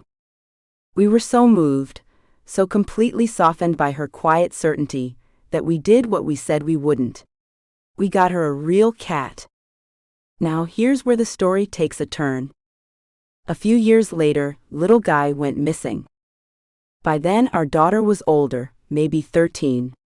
She'd grown more realistic, more cautious, maybe more skeptical. She still loved cats. But this time, she didn't build another cat house. She didn't put out a water bowl. She didn't name a new dream. We didn't get her another cat for 3 years. Looking back, we sometimes wonder if she had done what she did as a child, if she had visualized, prepared, believed, would we have moved faster? Maybe. Probably. Silly story. Sure. But it holds a truth many of us forget. Sometimes, it's not the universe that's delaying the dream. It's us. Why we stop imagining. Children move easily into imagination. They build before anything is real. They act as if the dream is already here. They don't get caught in how or when. But as adults, we stop doing that. We learn to wait for signs before we act. We call it being reasonable. But what if we're just delaying our own dreams? Modern manifestation teachers urge us to live in the end result, to create mental images, symbols, actions that tell our brain, this is already happening. When you do that, your mind begins to organize your choices, emotions, and attention around the goal. You're not forcing anything. You're aligning with it. Had our daughter built another cat house at 13, we might have seen her dream again and responded more quickly. Imagination is a ladder, not a wish. It's not about cardboard or cats. It's about creating something visual and tangible that keeps your imagination awake. A toy ladder, a gold medal, a printed goal, a sticky note, a cardboard box with a cat's name on it. These are not props. They are anchors. Daily reminders that your desire is still alive and your belief is still active. Don't give up on your dream too soon. You may have imagined something once. Maybe you even acted on it. But then it didn't come, and you stopped. This chapter is your reminder. Keep the image alive. Rebuild the cat house. Retape the $50 bill to the ladder. Print out the job title. Draw the house. Hang the map. Light the candle. Whatever it takes to say, this is what I see. And I still believe it's coming. Reflective prompts. Did you stop believing in something because it didn't arrive on your timeline? What could you do today to symbolically prepare the space for your dream? Are you being more practical than necessary? And is that really serving you? You don't need a full strategy. You need a box, a name, a bowl of water, a signal to the world and to yourself that you're ready again, even if it's just for a cat. Chapter 18. The Gatekeeper of Attention. How belief shapes what you see. You might think you notice everything around you, but the truth is, your brain filters more than it sees. Every moment, your senses are bombarded with information. The temperature of the room, the sound of distant traffic, a dozen background conversations. Your brain, thankfully, has a gatekeeper, something called the reticular activating system, or ROS for short. It decides what gets your attention and what gets ignored. And here's the key. You train it with your beliefs. What is the reticular activating system? The ROS is a bundle of nerves located in the brainstem. Its job is to act like a sorting system between your conscious mind and your senses. You could think of it as the searchlight of your awareness. What it lights up, you notice. It's the reason you suddenly notice your name spoken across a crowded room. You start seeing the same car everywhere after you decide to buy one. You pick up on a job opportunity or connection the moment you decide to grow your business. Your ROS doesn't work randomly, it works according to what your mind decides is important. That importance is set by what you focus on repeatedly: thoughts, goals, fears, or beliefs. In short, your belief system programs your ROS. Your ROS shapes your attention. Your attention influences your behavior. And your behavior produces your results. The invisible becomes visible. Let's say you believe that opportunities are everywhere. You start focusing on that idea. You read stories about others who found success. You jot down moments in your own day where something small goes right. You remind yourself daily, things are working for me. After a few weeks, your ROS starts tagging certain inputs as important. You overhear someone mention a project that needs help. You speak up. You notice advertising about a grant. You follow up. You see a need at your current job. You offer a solution. The opportunities were always there, but you didn't see them until your belief gave your brain permission to notice. That's the magic and the science of belief. The cost of a broken filter. Unfortunately, it works the other way too. If you're constantly telling yourself, I always miss out, I'm unlucky, things never work for me, then your ROS adapts. It tunes out possibilities and tags disappointments as proof. You become less likely to act, to speak up, to see clearly. Not because opportunities are gone, but because your filter is broken. It's not that you failed to manifest your dream. It's that your belief closed the gate. How to train your ROS to see what you want. Write down your belief. Be specific.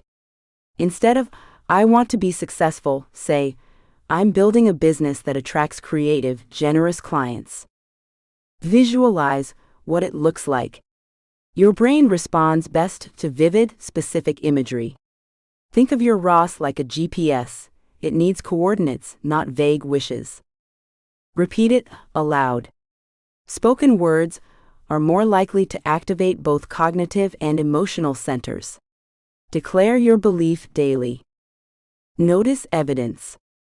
Look for any sign, however small, that supports your new belief. A kind email, a conversation, an idea. This evidence collecting reinforces the RAS's settings. Limit contradictory input. Be mindful of the people, media, or environments that repeatedly reinforce old, limiting beliefs. Even 5 minutes of reprogramming daily can outmatch 10 hours of background noise if done intentionally. A simple shift, a massive result. One belief, I'm the kind of person who finds creative solutions, can cause you to ask a better question in a meeting. Start a side project on the weekend. Meet someone at an event who opens a door. None of those actions came from willpower alone. They came from seeing differently. And seeing differently starts with believing differently. You don't have to be certain, just curious. Training your ROS doesn't require full confidence. Just a hint of curiosity. Just enough willingness to say, what if this is possible? That's the invitation of belief. Not to force something to happen, but to begin noticing what's been waiting for you all along. Reflective prompts. What belief have I been holding that might be filtering out opportunities? What new belief could I choose today, even if I'm not 100% sure yet? What small evidence can I look for today that confirms this new direction? Chapter 19. The brain learns by watching. Have you ever yawned just because someone else did? Felt excitement watching a sports victory, even though you weren't the one playing? Or cringed at a movie character's embarrassment? This isn't just empathy, it's neuroscience. Your brain is wired to reflect what it sees. Whether it's a smile, a tone of voice, or a successful outcome, your mind responds as if it's happening to you. This is the work of mirror neurons. What are mirror neurons? Discovered in the 1990s, mirror neurons are brain cells that fire both when you do something and when you observe someone else doing it. That means when you watch someone win, struggle, try, or succeed, your brain rehearses those outcomes as if they were your own. Your body stays still, but your nervous system is practicing. Why this matters for manifestation. Let's say you want to become a confident speaker. You don't have to wait until you're on stage. If you spend time watching confident speakers, reading stories of boldness, practicing mentally with emotion, your mirror neurons start building internal pathways that make that behavior feel familiar, even safe. Eventually, when the moment comes, your brain says, I've done this before. Not because you forced yourself into action, but because you primed your identity first. Priming, how you train your mind to expect what you want. Closely linked to mirror neurons is the concept of priming, the idea that what you're exposed to sets the stage for how you think, feel, and act. For example, people shown words like bold, energized, or capable tend to walk and speak with more confidence afterward. Athletes often visualize a perfect shot or race before performing, and their bodies respond with more precision. Children surrounded by praise and possibility tend to try harder and recover faster from setbacks. Priming is like watering a seed. What you feed your senses, images, words, stories, grows in your subconscious. And the subconscious makes 95% of your decisions. The environment of your mind. Take a moment to consider. Who do I spend the most time listening to? What kinds of stories am I letting shape my belief about what's possible? What images live in my environment, vision boards, words, or media? Every input either reinforces your current identity or primes a new one.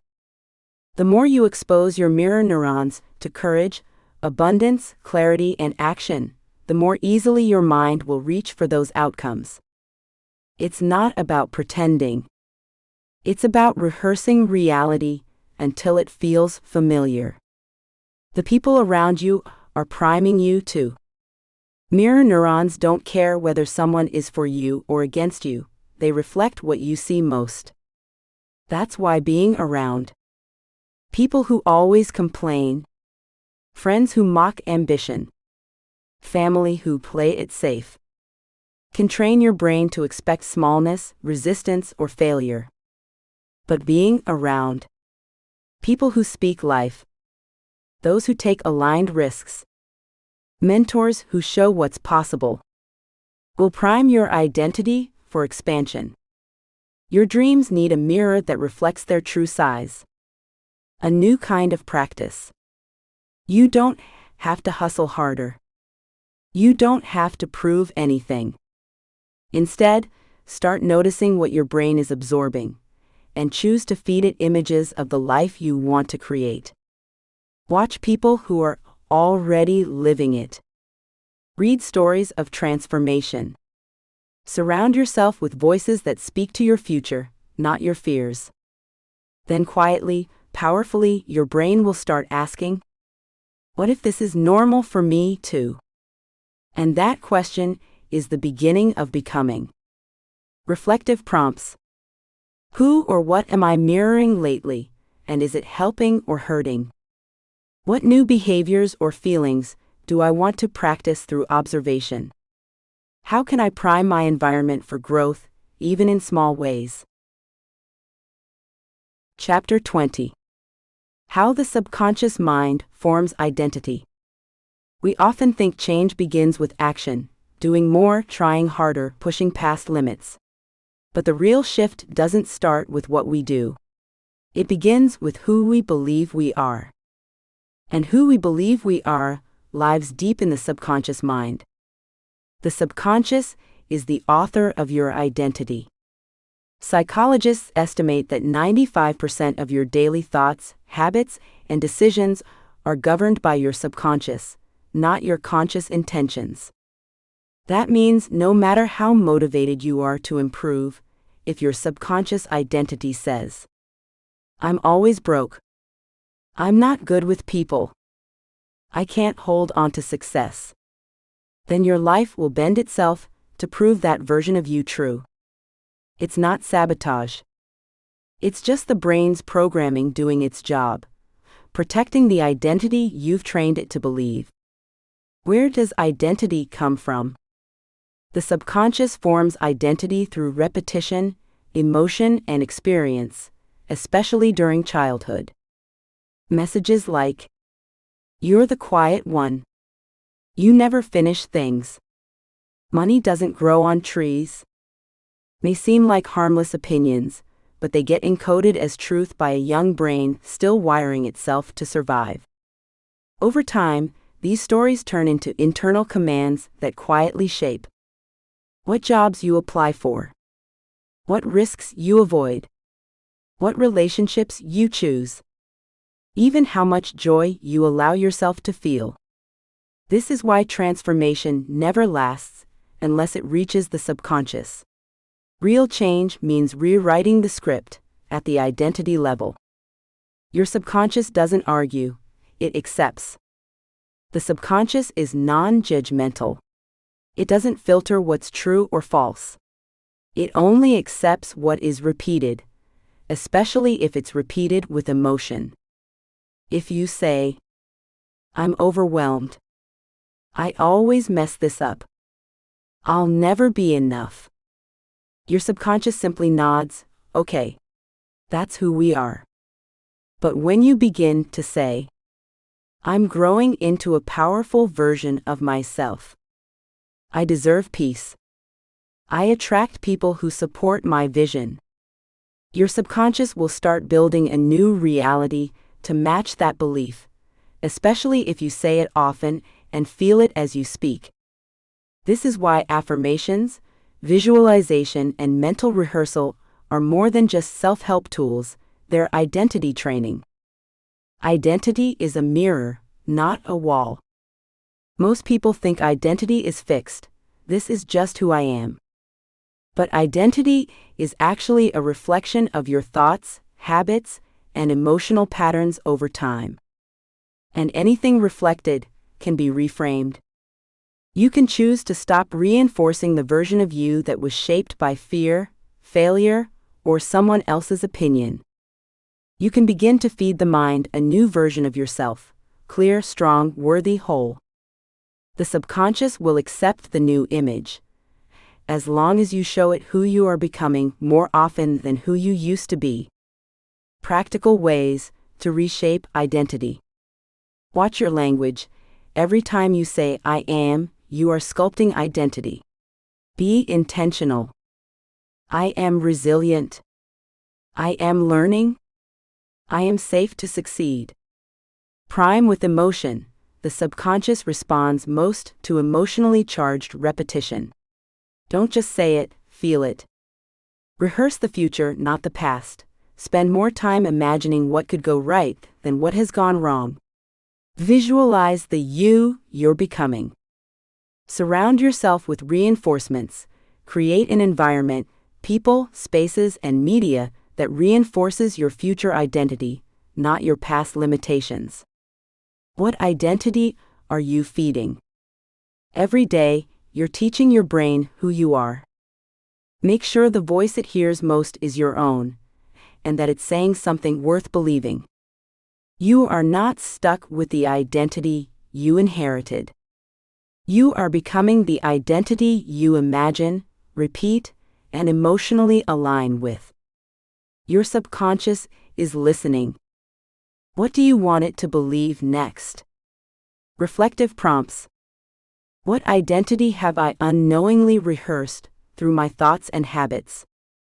What new version of me am I ready to train into my subconscious? How can I begin speaking and acting in alignment with that version today? Chapter 21. How to transform limiting beliefs. By now, we understand that the subconscious mind forms our identity, and identity drives our behavior. But nestled beneath identity are beliefs. And beliefs, especially limiting ones, can quietly sabotage our goals before we even take the first step. What is a limiting belief?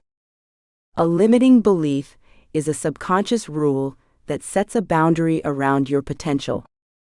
It might sound like, I'm not the type of person who can. People like me don't get that far. If I try, I'll just fail again.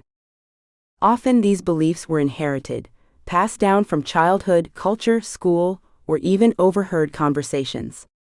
The subconscious accepted them, not because they were true, but because they were repeated, often during emotionally charged moments.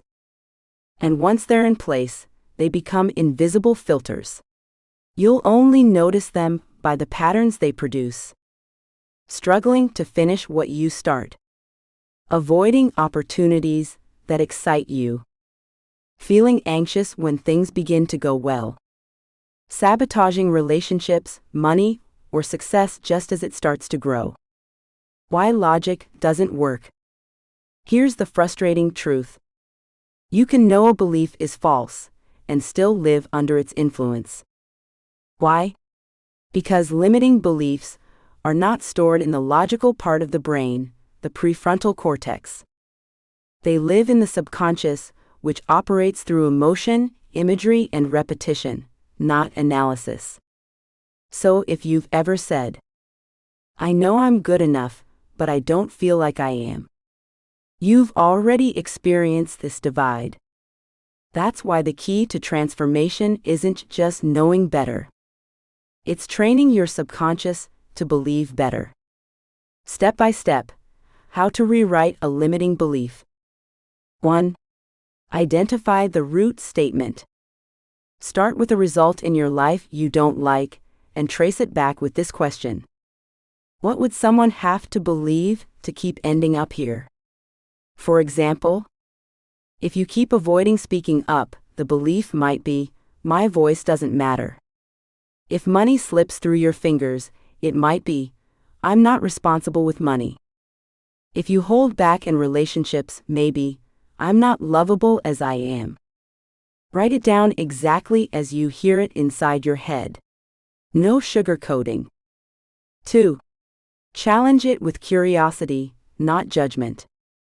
The goal isn't to shame the belief.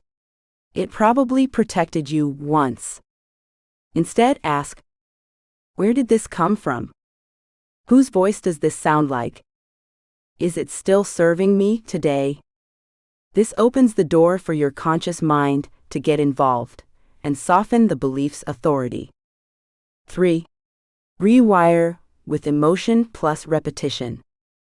Here's where the real work begins, replacing the old belief with a new one, consistently and emotionally. Choose a new belief that is empowering, believable, and identity-based. I'm learning to trust myself. I handle money wisely, and it multiplies. My presence matters, and people value what I bring. Then, repeat it daily, out loud if possible. Visualize yourself living from it. Feel the relief, pride, or joy that would come with it. The brain is neuroplastic. It reshapes itself through what you feel and focus on consistently. 4. Reinforce it with action. Finally, anchor the new belief by behaving as if it were true. Even small actions, making the call, setting the boundary, investing the money, signal to your brain. This is who we are now. The subconscious doesn't care how small the step is. It's looking for evidence that aligns with the new identity. And every step you take strengthens the new belief. Bonus tool, use belief bridges. If the new belief feels too big to believe, try a bridge belief like, I'm open to believing I'm safe to succeed. I'm learning to see myself as capable. I'm becoming the kind of person who. This reduces inner resistance while still planting the seed of transformation. You are the author now. The most empowering truth is this. Beliefs are not facts. They are stories. And you can choose to write a new one. What you repeatedly tell your subconscious becomes the scaffolding of your future. So let your words build something bold. Let your mind rehearse something beautiful. You don't have to wait for proof. You are allowed to believe ahead of the evidence. That's how change works. That's how freedom begins. Reflective prompts. What recurring belief has been shaping my decisions without my permission? Where might that belief have come from, and is it still true today? What new belief am I ready to practice daily, until it feels like the most natural part of who I am? Chapter 22. The Body Remembers. How Emotion Shapes Manifestation. You've learned that beliefs are stored in the subconscious, and now it's time to go even deeper. Beliefs don't just live in your mind. They live in your body. When an emotion is repeated enough, especially with strong intensity, it gets stored not just as a thought, but as a physical sensation. Your body, in many ways, becomes the archive of your belief system. The body as a map of emotion. Science has shown that unprocessed emotion doesn't just vanish. It gets stored. And depending on the emotion, it can take up residence in different areas of the body. Grief can tighten the chest. Anxiety might swirl in the stomach. Shame often hunches the shoulders, making the body smaller. Anger may burn in the jaw or fists. Fear of success or rejection might cause subtle tension every time you stand tall or speak up. These are not just metaphors. Studies in somatic psychology reveal that the nervous system records and reacts to emotional experiences at the physical level. Over time, these embodied emotions influence your posture, tone of voice, and even your energy in a room. This is why some people can say affirmations all day, but never fully believe them. Their body still holds the old story. Why somatic awareness matters in manifestation. Manifestation isn't only about thought. It's about embodiment, becoming the version of yourself who already lives in that future reality. If your body still tenses every time you imagine success, if your nervous system freezes when asked to receive love or money, then part of you is still operating from a survival pattern, not a manifestation state. That's where somatic practices come in. Somatic tools for rewiring and releasing. These tools reconnect your mind and body, so you're no longer just visualizing your future, but physically rehearsing how it feels to live in it. 1. Body scanning.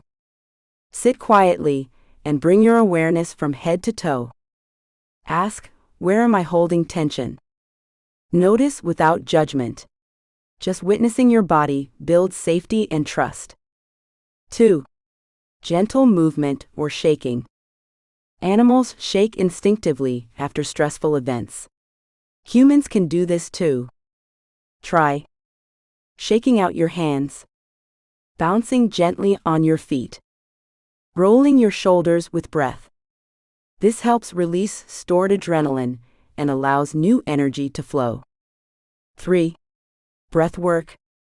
Deep rhythmic breathing, like box breathing or diaphragmatic breath, signals the brain, we're safe now. It lowers cortisol and opens space for creativity, trust, and receptivity. 4. Power posture rehearsal. Stand as if you've already received what you desire. Shoulders back, spine tall, heart open. Hold that posture for 2 minutes while breathing deeply. Let the nervous system learn, this is who I am now. 5. Somatic imagery. As you visualize your desired future, feel it in your body. Ask, where do I feel expansion when I picture this goal? What posture matches this version of me? You're not just thinking it, you're training your nervous system to believe it's safe and natural. When the body resists. Sometimes the body resists manifestation because it associates success with past pain or danger. Growing up, did money cause conflict in your home? Was visibility, speaking up, being seen, punished, or ignored? Did early love come with abandonment or chaos? These experiences often leave imprints, protective contractions that say, it's not safe to have that. By gently tending to your body, you let those protective patterns soften. You let the body know. That was then. This is now. I'm safe to grow. Becoming the future now. Manifestation is not just about projecting into the future. It's about bringing that future version of you into the present and letting your body begin to live it now. Your cells respond to emotion. Your breath carries belief. Your posture tells a story. And as you change those, the story changes. Not just in your head, but in your whole being. Reflection plus integration. Where do you feel resistance or tension when you imagine your dream becoming real? What emotion might be stored there? Which somatic practice can you begin using daily to support your nervous system's shift? Chapter 23. Repetition is ritual. How habits shape your future. By now, we've explored how belief is formed, stored, and embodied. But the question remains: how do we keep these changes alive long enough for real transformation to take root? The answer: ritual. In the realm of manifestation, repetition is not redundancy, it is reprogramming. Every thought you revisit, every image you dwell on, every posture you repeat is shaping your subconscious blueprint. And once something becomes habitual, it becomes identity. Your brain loves repetition. Your brain is not trying to make you successful. Your brain is trying to make you efficient. That's the job of the basal ganglia, the part of your brain responsible for pattern storage.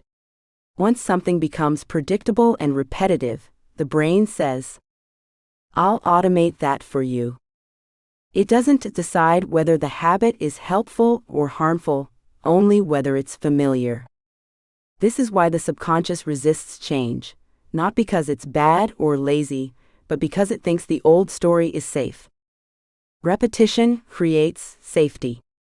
The subconscious responds not to logic, but to emotion and repetition.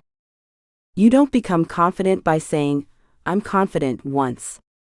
You don't heal a belief by journaling it out once. You don't become someone new by visualizing it once. You become someone new by repeating the new story long enough that your subconscious relaxes into it. Ritual as a subconscious language. Ritual is repetition with meaning, and that's powerful because the subconscious mind speaks in symbols, sensations, and rhythm. Whether it's lighting a candle, walking the same path, visualizing each morning, or touching a token of your vision, ritual communicates safety and clarity to the subconscious. It says, "This is who I am now." We're not fighting it anymore. Daily manifestation practices that work. You don't need to do everything, but choose one or two rituals you can return to every day, no matter what. 1. Morning identity rehearsal. Each morning, close your eyes and mentally rehearse your future self. How do they move? What decisions do they make? What does their environment look like? This trains the mirror neurons and primes the brain for alignment. 2. Anchoring objects. Place a small object, a bracelet, rock, photo, or token, somewhere visible. Each time you see it, let it remind you of who you're becoming. This anchors your new identity in physical space. 3. Script your day from the future. At night or in the morning, write a paragraph that begins, "As the version of me who already has blank, today I." Write from that future identity. Your subconscious takes notes. 4.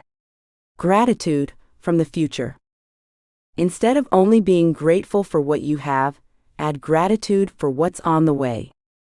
I'm so grateful for the business that's growing right now. I'm grateful that I finally feel calm and confident around money. This blends faith with structure. Consistency trumps intensity. Your brain doesn't need you to believe 100% right now. It just needs you to keep showing up. Even when you feel silly.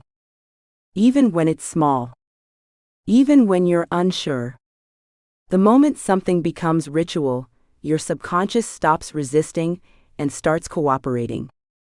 A note on time. In psychology, it's often said, neurons that fire together, wire together. But how long does rewiring take? Some studies suggest 21 days to break a surface habit, 66 days to form a solid new one, 90+ days to shift deeper identity patterns. The point is not to rush, but to trust that every repetition is a vote for your new future. And over time, those votes win. Reflection plus practice. What habits already rule your day? Are they aligned with your vision or your past? What small ritual can you begin tomorrow that speaks directly to your desired identity? What will you repeat, even when no one sees it, until it becomes second nature? Chapter 24. Environment is identity. You've learned how belief is built in the brain, how rituals deepen identity, and how the subconscious mind responds to repetition. Now we turn to a truth that many overlook. Your environment is either pulling you forward or pulling you back. Where you live, what you see, who you talk to, what you touch, all of these send a daily message to your subconscious mind. So ask yourself, does your environment match the person you're becoming? Or the person you've been? The subconscious soaks in surroundings. The subconscious is always listening. Not just to words, but to colors, clutter, smells, screens, sounds, tone, texture. You might try to manifest a life of confidence, calm, wealth, or wellness, but if your environment contradicts that identity, your brain gets confused. And confused brains default to old habits. That's why one of the fastest ways to change your life is to change your environment, just a little. A ladder in the kitchen. In our own home, we once told the story of a friend who wanted her children to win in sports. So she placed a toy ladder on the kitchen bench.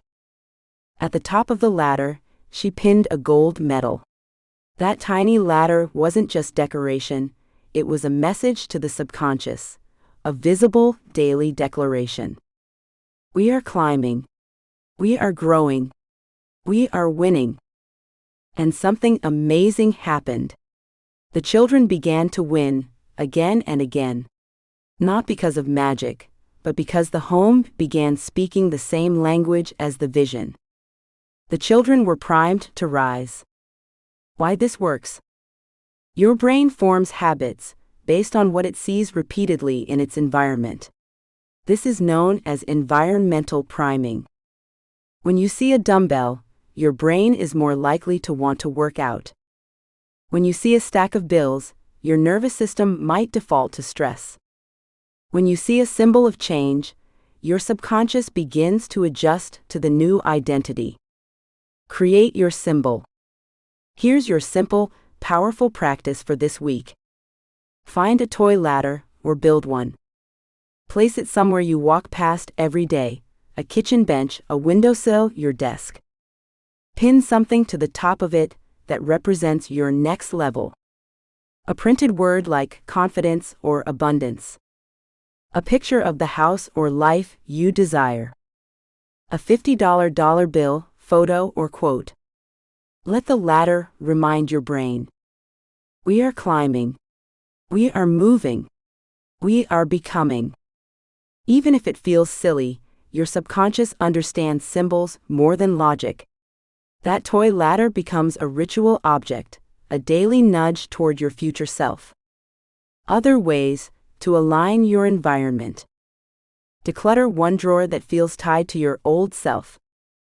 Update your phone wallpaper to match the mood or energy you're cultivating.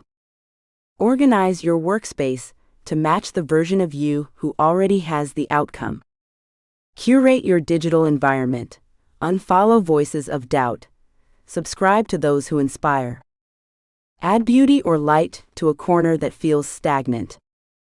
Environment doesn't need to be perfect, but it must be intentional. What your space is saying. Walk through your home today, not to judge it but to listen. What is this room saying to your subconscious? Is it helping you rise or repeat?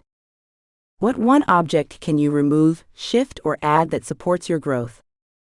Final thought. You don't have to renovate your house to renovate your identity.